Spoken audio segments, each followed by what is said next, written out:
the Shulchan Aruch discusses at the end of Hilchot Pesach. So in the olden days, on the second day of Pesach, they would bring a special korban. The korban was called Korban HaOmer. And the Korban HaOmer had great significance because there is a law from the Torah that says that one is not allowed to eat from the new crop of grain of that specific year until the Korban HaOmer is brought. The Korban HaOmer is matir, what we call Hadash. Hadash is the new wheat. Once the second day of Pesach comes, anything that was planted and was rooted already from before the second day of Pesach, the Korban is matir. That Hadash turns into now Yashan. And therefore, the question that we have, of course, is, does this law still apply till today? And Maran, in a few places, writes that Hadash is Asur min Torah, and it applies even Bizman Hazeh, and Shulchan Aruch's opinion is it applies also Bechutz Ha'aretz. And therefore, according to the opinion of the Shulchan Aruch, that if one, let's say, does not wait until the second day of Pesach and eats one of the 5 grains before the Zman, according to Shulchan Aruch, it's like eating hazir. It's like eating pig. Just like pig is a soup of the Torah, eating Hadash is a soup of the Torah. The Ramah tries to find, and the Mishnah Berurah tries to find reasons why the people are lenient. Today people are not careful on it. So he says that some opinions are lenient because they hold that it doesn't apply in Chutz La'aretz, like the rabbi called the Bach says. But the Gaon Mevilna already debunked this Bach, and he holds that it definitely applies in Chutz La'aretz, and it doesn't matter to us because Shulchan Aruch clearly said that Chadash applies afilu in Chutz La'aretz. And someone is saying because it's too difficult, because how are you going to get crop, how are you going to get wheat? And therefore, since it's too difficult, so therefore we rely on different type of sefekot. If you hold that, the whole Isur is the Rabbanan, and you could say sefek, the Rabbanan, sefek maybe it's from last year, and even if you come and say that it's sefek that it's from last year, because it's from this year, it could be that we don't hold that there's Hadash and Chutz La'aretz. They make all sorts of sefekot. But again, for the Sfaradim, these sefekot are not worth anything, because we hold again, it's not the Rabbanan, it's Yisur Deoraita. The good news is that for the next 6 months, you probably don't have to worry about this halakha, because now the second day of Pesach is behind us. So now, until the new crop will go on the shelves, is going to be probably September, October, that time of year.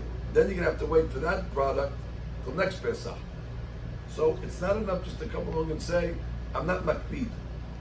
Saying that you're not makpid on Hadash and Yashan, it's like saying I'm not makpid on the Benot U'Trefot.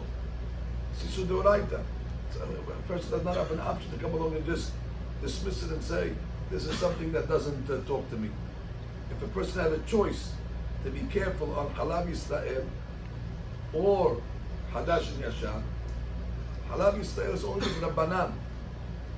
And you have Betirim from, let's say, Rabbi Moshe Feinstein on the Shalom. And let's say we accept these Betirim, although he himself was strict. But at worst, if a person eats Halab Stam is Isur the Rabbanan. Isur Chadash is Isur Deoraita.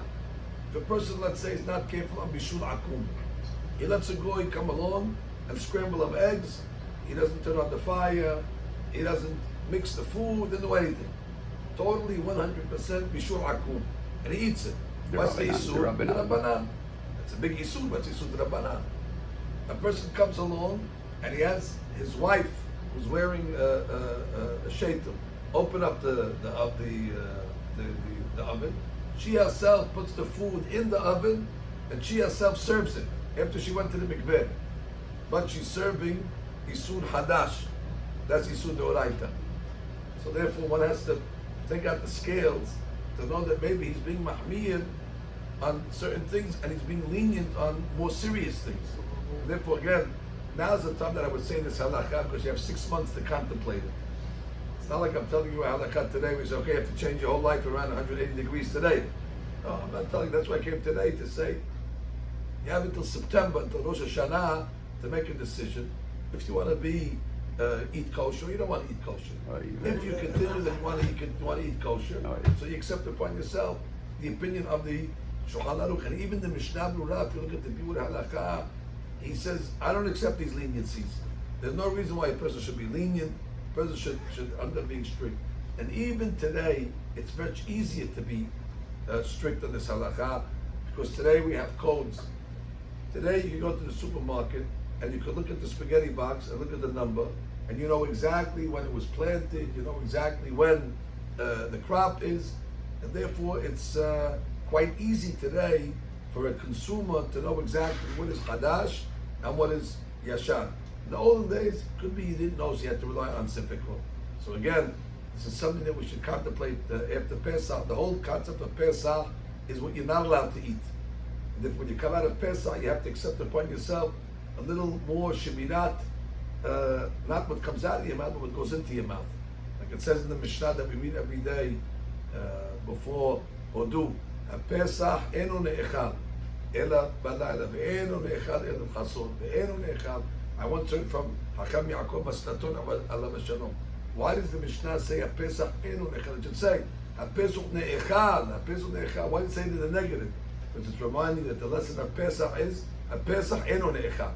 Pesach is all about not what you're allowed to eat, but what you're not allowed to eat. Therefore, it says it in the negative. The Pesach enu ne'echal, enu ne'echal. Therefore, after Pesach is over, we have to make cheshbon and nefesh on not only what's permissible to eat, but more importantly, what's forbidden. One should make the proper calculations and to adjust his life. The Hatam Sofer Alav Shalom would not invite a Levi to the Aliyah on Sukkot. The Aliyah of Levi talks about Velechem, Vekali, Vekalmer, Lo Tochilu al Etzem Hazeh. He would not invite the Levi for that Aliyah if he wasn't makpid on Yashan. Because he would say if he's getting an Aliyah, he doesn't even follow what he's reading. It was very, very, very makpid to make sure that the Oleh for that Aliyah was somebody that followed exactly what he's reading. Again, it's literally food for thought, Rabotai, and one should make the proper calculations in order to follow this unfortunately neglected halakha, but neglected for not a good reason. Neglected because people are just not, they think that there's some type of better. It's true the Hasidim are lenient on it for whatever reason, but we don't have too many Hasidim in the group over here, and therefore one should follow the minhag of the Sfaradim, which is the minhag of Maran, to be makpid on all these, especially on something that's so severe, which is Isur Deoraita.